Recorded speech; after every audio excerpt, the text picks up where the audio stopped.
Well, let's get more from Tony Sage, who is the CEO at Critical Metals Corp, a leading mining company focused on strategic materials for next generation technologies. And he's joining us from Perth, Australia. Welcome to the program, Tony.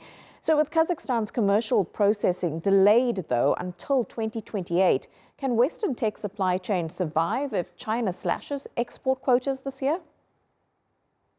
No, that's the problem. The problem started back in the 70s and 80s when the rest of the world decided not to process these rare earth minerals and rare earth metals. It's a big catch-up now. You can see billions and billions of dollars being spent, not only by the US government, but by the Australian government. Japan now has put in a big fund to help companies like my own get their production into operation as quickly as possible, because China plays the game very, very well. They can manipulate the price of all these rare earth elements at the moment. And what we want to be able to do is to stop that ability for them to do so.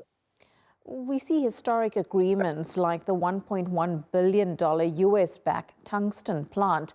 Is Western capital moving fast enough to break Beijing's refinery dominance? Not in the short term. In the medium to long term, absolutely, it will happen. I mean, for example, our mine is going 100 miles an hour. We'll be in production by 29. Our processing facilities will be in the US and in the EU.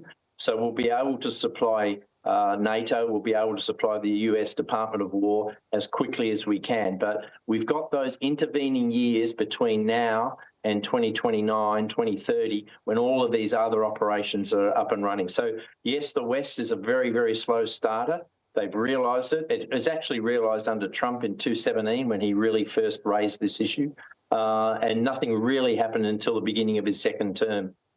We hope our deposit in Greenland will be one of the first heavies to get onto the market, which will completely decimate the dominance of China. For example, in hafnium, that's the one we're going to mainly concentrate on. China controls 98% at the moment of the world's hafnium, used in the high-end chip industry and also nuclear plants.